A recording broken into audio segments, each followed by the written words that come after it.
Okay guys, we're going to do some adding and subtracting the radicals. And just like in rational polynomial expressions, we had to get a common denominator.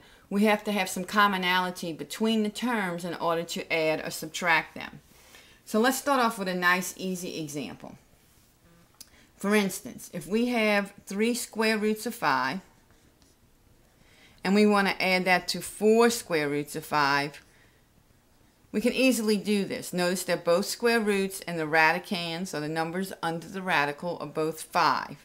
So we can simply add those together and get 7 square roots of 5. We can also do this with ones that have variables. Let's look at a second example here. If we had 5a cubic roots of 4b, and we want to subtract 2a cubic roots of 4b. Once again, our indices are the same, our radicands are the same, and what we're combining here, 5a and 2a are all the same. So it's very easy to combine something like this. 5a minus 2a is 3a cubic roots of 4b. So we simply add the values in front of the radical or subtract the values in front of the radical to get our expression.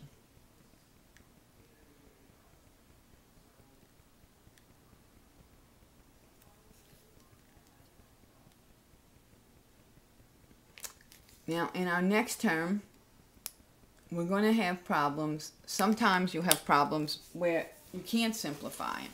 So I want to give you some non-examples, okay?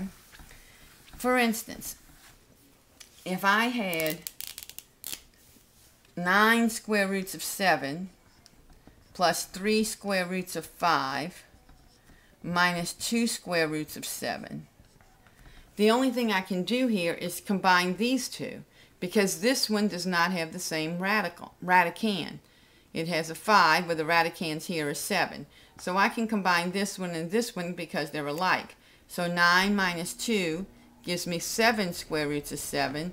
And then I simply bring down the other one that I can't combine. So that's the simplified version of that expression. So just be careful when you're doing that, when you're adding and subtracting these. They must have the same radicand and they must have the same index. Or in other words, they must have the same root and they must have the same number or value under the radical symbol. So let's look at some more of these. Sometimes they'll look like they can't be combined, but they actually can. For instance, let's take the example 4 square root of 8 minus 5 square roots of 32. On first glance, it's like, well, these can't be put together. This radicand's 8, and that radicand is the square root of 32. But what we have to do first is simplify both of these radicals, as we learned how to do earlier in this unit.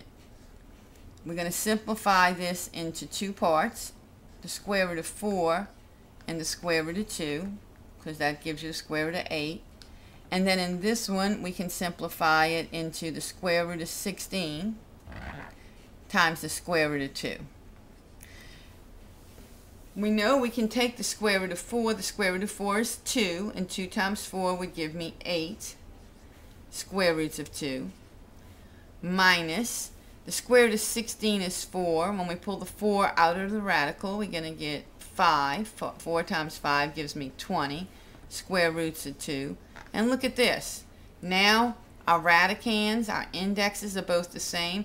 So I have 8 minus 20. Okay, 8 square roots of 2 minus 20 square roots of 2 gives me negative 12 square roots of 2. So just because it originally looks like it can't be combined, as this problem did, if you simplify it, you can sometimes go ahead and combine it again. Let's look at another example. This time we'll use cubic roots.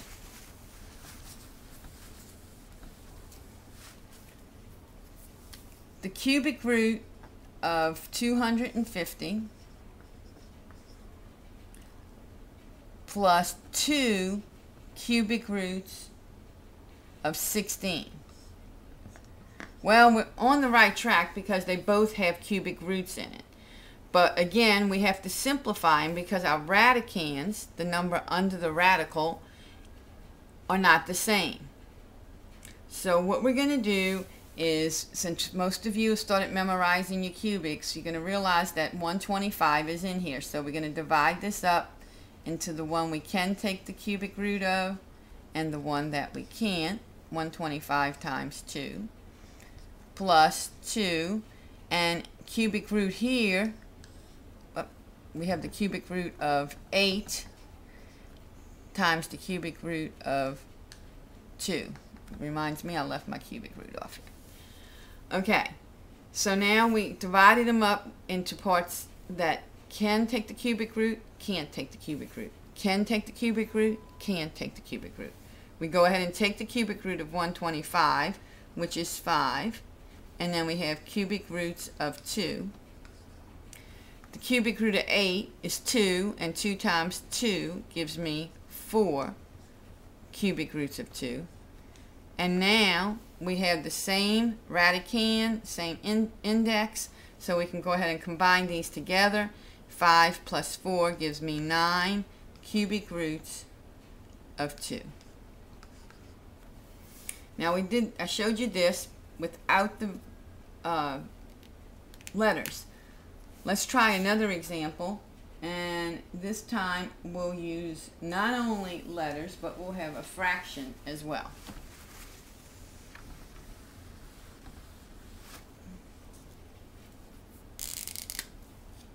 We're going to have the square root of 50 over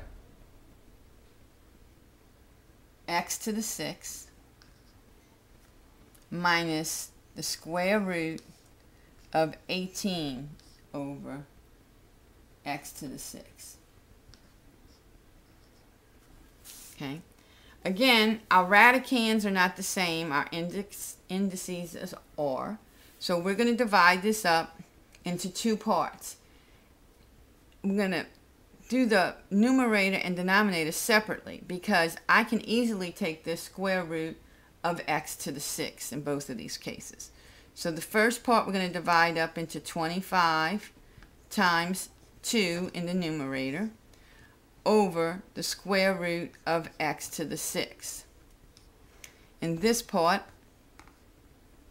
I'm going to divide it up into 2 square roots, and it's going to be 9 times 2, because 9 times 2 is 18, over the square root of x to the 6.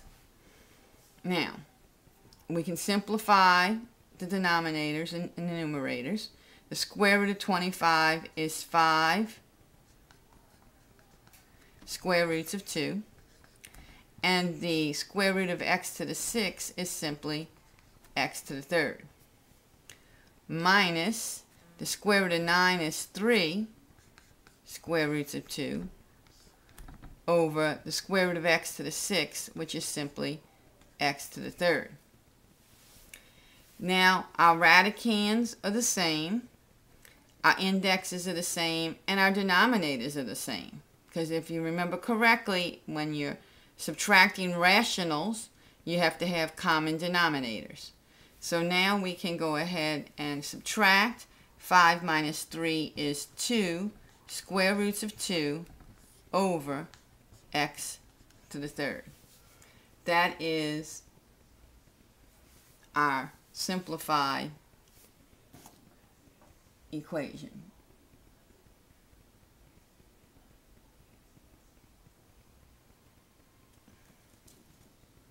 I'm sorry, simplified expression. Need to catch Dr. Edmiston on that, because there's no equal sign, so it's not an equation.